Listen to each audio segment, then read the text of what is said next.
자반증은 피부의 증상이 나타나지만 피부 아래에 분포한 혈관의 문제로 인한 질환입니다. 자반증이 발생하는 대표적인 질환은 특발성 혈소판 감소증이 있죠. 특발성, 원인 불명이란 얘기인데 혈소판이 감소되면 지혈이 안 되기 때문에 출혈이 일어나는 질환입니다. 그리고 이 외에도 피부에 자반을 일으키는 원인으로는 혈관의 염증, 혈관염으로 인한 경우인데요. 혈관에 염증이 생기면 혈관외로 적혈구 유출이 일어나게 되고 그러면 이제 피부에 붉은 반점이 생기는 것입니다. 혈관의 염증, 즉 혈관염이 발생하면 염증이 피부에 국한된 혈관에만 침범해서 피부 증상만 나타나는 경우가 있을 수 있고요. 또는 이제 전신성 혈관염으로 전신 증상이 위주가 되어 나타나는 경우, 그리고 이 두 가지 피부와 전신 증상이 함께 동반된 경우가 있습니다. 피부에만 국한된 혈관염으로 발생할 때는 전형적인 증상이 피부에 붉은 반점, 고춧가루 뿌린 듯한 반점, 혹은 피멍 든 듯한 반은 이런 것들이죠. 우리가 보통 자반증이라고 일컫는 경우입니다. 그리고 또 피부에만 국한된 혈관염으로는요, 망상, 즉 그물 모양으로 붉고 푸르스름한 무늬를 형성하는 경우도 있고요. 피부에 단단한 결절을 형성하면서 나타나기도 합니다.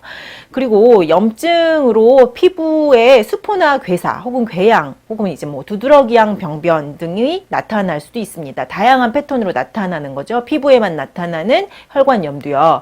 그리고 또 한 가지 피부에만 국한된 혈관염으로 인한 증상은요. 이제 구강점막, 성기부라든지 항문 주변 등의 점상 출혈이나 궤양이 동반되는 경우인데 이렇게 점막에 다양한 염증과 궤양이 생기는 경우를 우리가 보통 베체트병이라고 진단을 하죠.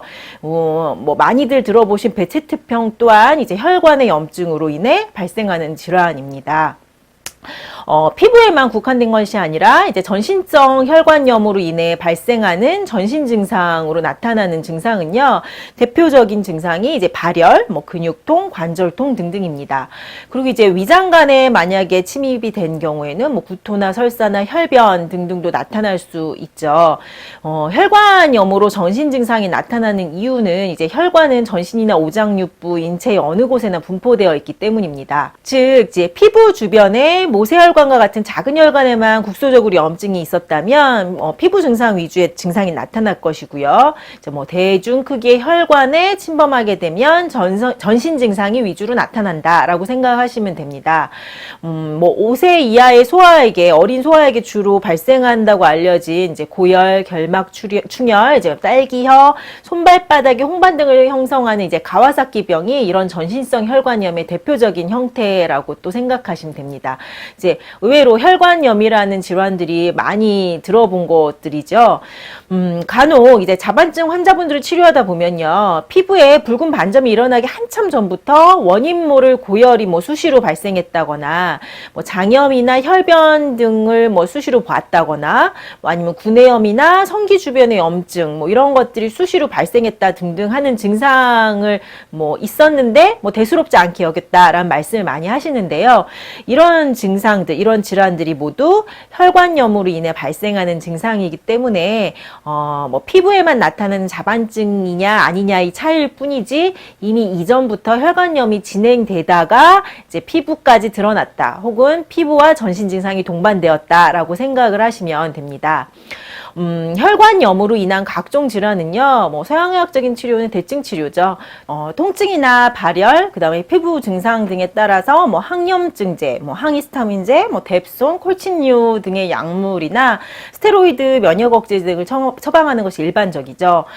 치료 경과는요, 휴식과 안정을 통해 단기간에 자연 치유되는 경우도 있지만 만성화나 장기화되는 경우도 종종 있고요. 장기화, 만성화되는 경우에는 위에 언급했던 약물들이 대부분 효과적이지 않습니다.